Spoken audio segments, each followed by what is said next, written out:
Hey guys, welcome back to Revive School. I'm Wesley with the Revive Texas team. Just been exciting times, man. I love the book of Judges, actually. Some people don't like Old Testament stuff, but I love the stories. And it kind of really just blesses me to hear these guys who God used mightily, but then sometimes they blow it. But you still see God using them, and you still hear their names. And so I hope as you're enjoying Judges or not enjoying Judges, that you're processing, man, this walk with Jesus and how God still uses people. And frail as we are, He still uses us. And so I know we've been talking about, yesterday we talked about Judges and talked about Gideon. We spent a little bit of time in Gideon and Deborah. Some of the others there's not as much information on. But today we're going to jump in and talk about a guy named Abimelech, which actually is not a judge at all. He was actually an enemy of God. But before we do that, I kind of need to backdrop a little bit on the end of Gideon.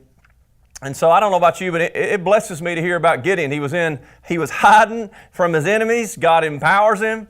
He stretches his faith. He brings his army down small, and then he does these mighty works of God. And here's this humble guy of Gideon. But I don't know about you, but there's just one thing, and I'm about 40 years old, 39 by the way, got one more year to 40. But I want to finish well. There was a time in my life where I didn't know God, but since I've been following God, I want to finish well. I learned in cross country, sometimes it's not how you start, it's how you finish. I used to start off sprinting and I'd finish last. And then I realized, hey, it ain't about how much I start, it's how I end. And so I just want to kind of look at Gideon, not as a flaw against Gideon, but I just want to make sure that we're finishing well. So before I jump into Judges chapter 9, I want to just backtrack just a little bit in Judges chapter 8. You guys have been talking about Gideon and you went there with Gideon. But at the end of the time, we see Israel, really their heart is to, let's just look at chapter 8, verse 22 real quick, because I think this is key for just the hearts of man, even for us. And so with Abimelech and all that's going on in Gideon's life, I just want to go back to 8:22. It says, "Then the men of Israel said to Gideon, 'Rule over us, both you and your son and your grandson also, for you have delivered us from the hand of Midian.'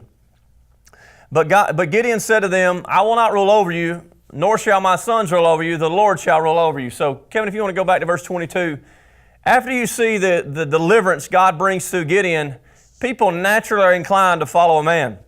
And so here they say, "Gideon, we want you to be our king. We want you to rule over us. We want to set up this dynasty." And Gideon responds in verse 23, "No." I just want to pause for a minute. Sometimes when God uses you mightily or things are going on in your life, the tendency is for your pride to come up. And if you're not careful, you can allow it to cause you to do things that may or may not be in the will of God. And so I can't imagine how Gideon, what he was feeling here, but his words were, "No, we're not going to do this. I'm not ruling over you. God's been ruling over you since He birthed the nation. My sons are not going to rule over you. The Lord's going to rule over you." And so he kept reminding the Israelites that God was their king, that He was just the mouthpiece. He was just the vessel. He was just the guy that God used to get them to the place they were, but He wasn't the king. God was. And so as we process through this, I want you to process that. Who's your king? Are we still looking for a man? Or is God our king? And when we talk about revival, we do different parts. But the reality of it is, the end of the day, it all is God. It's the King of Kings and Lord of Lords. His name's Jesus. And watch this, though. Listen to what Gideon said. But sometimes our actions speak louder than words. So Kevin, if you'll go to the next verse there. We see Gideon starts to compromise. He says, "No, I'm not going to rule over you. You're not going to be king. But I want to make one request of you. Give me your earrings. I'll use them from this plunder. And he actually makes, next verse, Kevin, in verse 25, he makes an ephod in verse 26. And so that's kind of weird. I'm still figuring out this ephod. I know in Judges 17, there's a guy named Micah. He makes an ephod. An ephod was the garment they wore, the priest would wear. It symbolized authority and some other things. But it seems as if Gideon makes this ephod, excuse me guys, it's in verse 27, and it actually causes Israel to stumble. So I don't want to spend a lot of time here what the ephod was, but Gideon kind of went and slid off into some idolatry and making things. He took a piece of the pie. And in that it says in verse 27, Israel played the harlot. And so just in processing this, you guys have already been over it. I just want to kind of reiterate your mind, go back through it. But it says this one thing became a snare to Gideon into his house. And so as I'm processing all this, and I'm processing Abimelech, and I'm processing my family, what God's called me to do, my heart is this. I'm realizing that, man, we have got to stay straight. We have got to be hearing from God, and we always have to be checking our motives and have people around us that are willing to ask us and say, "Hey, Gideon, what's up with this whole ephod thing? You sure that's from God?" Because what happened was, it actually was a stumbling block for the nation of Israel. I don't think you could put all that on Gideon, but it definitely was a stumbling block. And it says here that Gideon dies, and then they actually start into verse 33. As soon as Gideon was dead, the children of Israel played the harlot with Baals, and they started following other gods. And so as Gideon went towards the end of his life, the children of Israel started slipping away again. It wasn't that Gideon it all went to pot. No, after Gideon was done, this stuff happened, and over the period of 40 years of rest that God gave the country and Gideon, these things started to happen. And so that leads us up to chapter 9, and we're going to talk about a guy named Abimelech. As we start looking at Abimelech, I just want you to process the sovereignty of God and the seed of a nation, and how no matter what man does, God is always there. And so in Judges chapter 9, verse 1 is where we're going to start. So Scripture says this, then Abimelech, the son of Jerubbaal. Go ahead, Kevin, give me that one. Jerubbaal, yeah, I think it's Jerubbaal. Anyhow, we'll talk about who that is. Then Abimelech, it's actually Gideon, the son of Gideon, went to Shechem to his mother's brothers and spoke with them and all the family of the house of his mother, saying this, please speak in the hearing of all men of Shechem, which is better for you, that all 70 of the sons of Jerubbaal reign over you. I'm so bad with that word. I hope you guys are getting a laugh out of that because I just butchered it again. That all the sons of Gideon, I'm going to call him Gideon because that's who he is, and I'll explain to you why he's got that name in just a second, reign over you, that instead of 70 of Gideon's son reigning over you, wouldn't it be better for you just one to reign over you? Remember that I'm your flesh and bone. Verse 3. And his mother's brothers spoke all these words concerning him in the hearing of all the men of Shechem, and his heart was inclined to follow Abimelech, for they said he's our brother. Sorry for all the tangled up of the tongue there. So let's just stop right here for just a second. So who is this Jerubbaal? That's actually Gideon. If you go back to Gideon when he first tears down the altar, that God tells him to tear down the altar of his father, that's actually who his father names him. And so when they wanted to kill Gideon in Judges 6 for tearing down the altar, his father says, well, why don't you just let Baal contend for himself? And that's where this word comes on the picture about Gideon. So Abimelech here is the son of Gideon. If you read into that in verse 2, Gideon actually had 70 sons. Abimelech here is actually, his mother was a concubine. Her name is Durah. I got that from Josephus, the book of Josephus. There was a quote there. His mom was actually a Canaanite. She was actually a concubine. And so just a little backdrop on Abimelech, his name actually means father. My father's a king. But in that, Abimelech actually wasn't in the house with the 70 sons. They lived in Orpha, I think it was, and Abimelech lived somewhere else. And just the culture and the customs of the time was Abimelech had no inheritance in Gideon. Even though he was his son, he was the father of a concubine of a Canaanite gal. And so that led some turmoil and stuff. And so the backdrop of Abimelech's life is, just put yourself in his shoes for a minute. Your father is this guy who's just been a leader in the nation of Israel. He's been a leader of an army. He's done all these things. He's got 70 sons. They're living pretty well if you study that at the end of chapter 8. And then here Abimelech is, I really think he had some things coming up in his heart. And so I feel like part of Abimelech's conspiracy was rooted in just a couple of things. I think you can see it in Cain and Abel, you can see it in many. I don't know about you, but in that situation, it'd be hard for me not to be jealous of my other people, my other family. Well, if Gideon's my dad, well, why don't I have what he has? Or why not? What's this going on? This jealousy, maybe some bitterness and stuff like that in his heart. But also I think Abimelech he just had a hunger for power.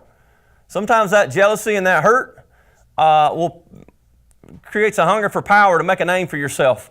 And so on the backdrop of Abimelech here, I feel like that's kind of what's stirring up his heart to where he does have a dad who was a great man of God, but he wasn't getting the part of the pie he thought he would, and that kind of led him to some things. So as we start into this conspiracy, the root of this thing is self-seeking, it's selfish ambition and envy, and you're fixing to see what happens when that posture's in your heart. And so even as believers, sometimes you really got to watch your heart, because a root of jealousy can set in and can alter how you think and what you do. Sometimes in ministry, sometimes in whatever you do, there can be a little bit of self-seeking. And if you're not careful, what happens, it creates confusion. And in that confusion, it bursts every evil thing. And so simply for Abimelech, he was processing and thinking, and out of the heart of jealousy and out of this heart of self-seeking comes this crazy story of how one guy loses his mind, from what I read, and just goes on a rampage, but even how God's working in that. So let's jump back into Abimelech. So the conspiracy of Abimelech starts around, I think it's verse 4, Kevin. And so actually the backdrop of the conspiracy is Abimelech goes to Shechem. He talks to his blood kin. He talks to his mom's lineage, which is the Canaanite group. And I think what he's saying to them is, hey guys, you know I kind of got this connection to Gideon. What do you guys want to do? Would you rather these 70 guys that of Gideon's lineage, or would you rather one of your own blood and flesh rule? And then he has them guys, his family, he has them actually start to manipulate the people in Shechem, which brings us to verse 4. So the people in Shechem kind of hear Abimelech out. He's like, man, why don't you just make me king? Why don't you let me do this and everything will be good? And so in verse 4, you see them giving him the shekel. They gave him like an offering. I think it was an offering from a temple. And with this offering, Abimelech actually hires what the Bible calls in Judges 9:4, worthless and reckless men. What they really were assassins. He hires these roughneck, bad men to follow him because he has a plan in mind. He has a conspiracy, and this conspiracy and this jealousy is fixing to lead to murder. So Kevin, go to verse 5. So notice what happens in verse 5. Then Abimelech went to his father's house at Orpha, and he killed his brothers, 70 sons of Gideon on one stone. But Jotham, the youngest of Jerubbaal, was hid himself. And so here we see, I can't imagine what it looks like to kill one person, but 70. And it's not a war, it's not a conflict. He literally conspires, gets a band of assassins, goes to Gideon's hometown where his whole family, 70 sons live, and he says he sacrifices pretty much all these guys on one stone. It is mind-boggling to me how we can go from, hey, I want to be king, to everybody's dead. And it's your family. So this love of power, this deal of moving and controlling is really fierce throughout the entire Bible. But here in Judges 9, it takes effect of Abimelech. His heritage, his heart, his conspiracy starts working, moves him into some heinous crimes. So how would you respond to that? So if I was a man of Shechem, right, and I've been talking to this guy, and next thing I know, here's Gideon who's delivered me, who's moved in my life, and it blessed me and my family, his obedience. I've been living in rest for 40 years, and then this guy goes and kills his whole family. I'd be upset. I'd be like, what? I didn't sign up for this. What are you doing? But notice how the men of Shechem responded. All the men of Shechem gathered together, and they went and made Abimelech their king beside the terebinth tree at the pillar that was in Shechem. This is a weird response to me. How do you go from living in rest and Gideon's your guy and you want him to be king? Now Gideon's dead, he's gone, and his whole family just got killed, and you're fixing to make the guy that killed him king. And so we see this depravity of man starts to come up in that of man. Sometimes we can be way off kilter. And so we see the coronation of a king. And the craziest thing about this is the first king you see coronated. It wasn't God's king. It was man tried to put a king because their faith was in a man. And what that man could do to them to help them pad their pockets, whatever it is, so they could do what they want to do. And here they are. They anoint a guy who is ruthless. This is what, guys, I want you to see. So the sovereignty of God amidst conspiracy. Here is Abimelech. He goes to kill everybody. But at the end of verse 5, it says this, but the youngest son, Jotham, made it out. He hid himself. So instead of killing 71, they didn't, or however that number breaks out, Jotham actually survived. I don't know how he got away, but he did. And so let's look at the role he's going to play. So once the king of Shechem, Abimelech becomes the king of Shechem, Jotham jumps on the scene here at verse 7. So when they told Jotham, and Jotham, I think is what it is, I'm saying it wrong. When they told Jotham that Abimelech had become king, he got riled up. And it says in this verse 2, he goes up on the mountain and he lifts his voice and he cries out. He speaks over the men of Shechem. He speaks over these guys. A parable, actually. It's actually a story with a meaning, but you kind of have to dive in to know it. But also as you read this, he's also speaking, I don't necessarily know it's prophetic as much as it is a curse. But the crazy thing about this is, as I read through this, I want you to process, man, it's mind-boggling to me how God knows everything. He is sovereign. He's omnipresent. He's omniscient. Jotham's fixing to release what's going to happen, and it actually happens play by play to these guys. So it strengthens my faith that God always knows the plans ahead of me. Even though the enemy comes against me and things are not going my way, and I may be the only one left, God still had a plan and a purpose, and the crazy thing, the details of this thing working out are mind-boggling to me. So we'll start here at the end of verse 9-7. It says, this is what Jotham said. Listen to me, you men of Shechem, that God may listen to you. The trees once went forth to anoint a king over them, and they said to the olive tree, reign over us. But the olive tree said back to them, should I cease giving my oil, with which they honor God and men, and go to sway over the trees? Then the trees said to the fig tree, you come and reign over us. But the fig tree said to them, should I cease my sweetness and my good fruit to go and sway over other trees? Then the tree said to the vine, you come and reign over us.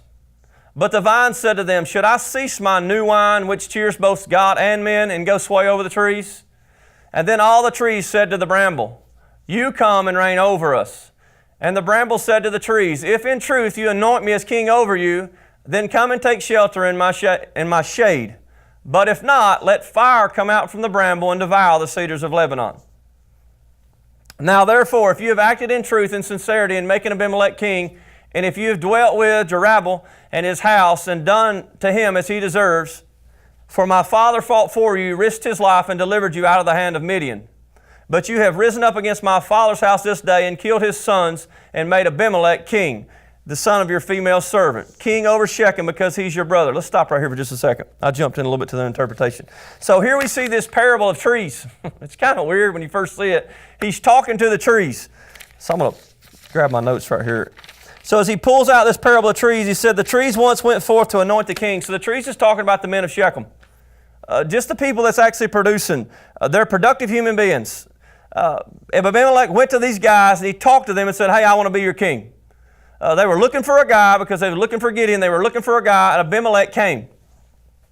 But so it talks, the next part of that is, and they said to the olive tree. When I think of olive tree, I always think Israel. Everything I think of olive tree, I think Israel. But I think just for this parable, it's just pretty much, it says what? Should I cease giving oil? The olive tree had a purpose in Shechem, in Israel. It produced oil, and that was his purpose. And so in essence, what he's saying is, should I stop what I'm doing to go lead? And then the next verse, verse 10 says, no. How am I going to do that? Come reign over us? But no, the tree said, no, I'm not going to do that. Then he talked to the fig tree. The fig tree produces sweet fruit. That's its nature. It produces figs. It's sweetness. It's good. But reigning, I'm trying to choose my word here, but reigning over them doesn't come in. Why? Because I'm busy producing fruit. It's kind of like as you start reading these trees, it's like everybody was doing their own thing. In Judges 17:6, which is it's the verse I think that covers all of Judges. It says, everyone did what was right in their own eyes. So if Kevin, you want to go there, I'll just read it. There's quite a bit to that. Judges 17:6. It says, in those days there was no king in Israel, and everyone did what was right in his own eyes. To me, this runs through every judge and everywhere else. Sometimes when God is not the king of your life, you allow other things to get in control. And everyone does what was right in their own eyes. These guys thought they were doing right by just doing what they were doing. They were busy. They were making figs. Whatever, that's a picture. But they were making oil. The other guy was a wine, the vine. The vine produces grapes. It produced this wine. It causes men to cheer. And they were so caught up in everything going around them, the trees went to the bramble. And if you guys know bramble, they're useless. They're worthless. The only thing they're good for is to stick you, to prick you, to cause you pain. But in this story, this parable, it's pretty much saying, guys, what were you thinking? But I feel like this happens to us all the time in America. We're so busy doing what we do, we're not worried about what's going on corporately. We're not worried about what's going on across the street. We're not worried about what's going on in our cities. And there's brambles popping up all over the place to come and reign over us. But I think God's raising up people to say, hey, what's going on? You need to be a part of this, because sometimes I've viewed politics from a standpoint of, I'm not going to get involved. That's not my race. There's too much corruption. But what I'm seeing now is God's raising up people. You can take the place. Maybe God's calling you to do something in your community. Maybe it's this mayor. Maybe it's this school board. Maybe it's just in your business to step up and not continue to allow the bramble, the voice of the enemy, rule and reign in certain places. And so as you read this parable, I hope you're tying this in. And so when Jotham gets to the end of this parable, he actually releases this word about Abimelech. And it pretty much is saying, Abimelech, you've chose Abimelech, and now if you're going to have to sit under his shade. But the curse he releases over them is, if you choose to do this, Kevin, if you want to go down, I think it's in verse 16. There you go. Thank you. He's in 18. You're way ahead of me. Thank you, Kevin. It says, you've risen up against my father's house, Gideon. This is what Jotham's telling the people of the city. You've killed his sons, and you've made Abimelech, the son of a female servant, king over Shechem because he's your brother. If then you've acted in truth and sincerity with Jerubbaal and his house this day, then rejoice. But let him also rejoice in you. And here's the warning, but if not, if you've done this out of the goodness of your heart, rejoice. But if not, if this is not of God, let fire come from Abimelech and devour the men of Shechem. And let fire come from the men of Shechem and devour Abimelech. What he's saying is, if this is not of God, you keep walking this thing out, you're going to destroy each other. And the crazy thing happens is, what do you think happens, Jeff? Exactly what he said. It's mind-boggling to me how God knows what's ahead of us. So Kevin, if you want to go to verse 22, this is when the fire comes. After Abimelech reigned over Israel 3 years, God sent a spirit of ill will between Abimelech and the men of Shechem, dissension. The fire of God was fixing to come. The fire of this was fixing to come through these men simply through dissension. Dissension was fixing to destroy these guys because of their evil works. And it says, and the men of Shechem dealt treacherously with Abimelech. Verse 24. The crime that had been done to the 70 sons of Gideon might be settled and their blood be laid on them. Excuse me, guys. So what's happening is this curse comes from Jotham, and now it starts to unfold against these men and women of Shechem. And so really the way it works it out is division comes. There's a guy named Gaul. I'm just going to give you an overview. There's a guy named Gaul who stirs up the men of Shechem in verse 22 through 34. There's this tension that rises in the men of Shechem to where there's a guy named Gaul whose name means loathsome, hatred. He rises up against Abimelech, and in that he actually goes and starts conspiring against Abimelech to kill him. And one of Abimelech's right-hand guys named Zebulun, he actually finds out what Gaul's doing and tells Abimelech, and there's this eternal war starts to happen where the men of Shechem are trying now to kill Abimelech. And in the process of this time, Abimelech finds out what they're doing. And so when Gaul comes and Abimelech meet each other, they actually go to war, and actually Abimelech kills Gaul and plenty of the men of Shechem. Let's go to verse 46. Let's jump back in. Now when all the men of the tower of Shechem had heard that, they entered the stronghold of the temple of God. So what happened was Abimelech takes out all of Gaul and his men of Shechem, and he goes in now to kill everybody in Shechem. And the people that were left in Shechem actually all go into a tower, which is a stronghold, which this says is a temple of God, of a foreign god, Bereth. Next verse, Kevin. And so it was told Abimelech, the men and the women were in the tower of Shechem. Excuse me. And then Abimelech went to the mountain and he grabbed an axe and he started cutting down trees. He asked his guys to cut down trees, and guess what they did? They built a fire.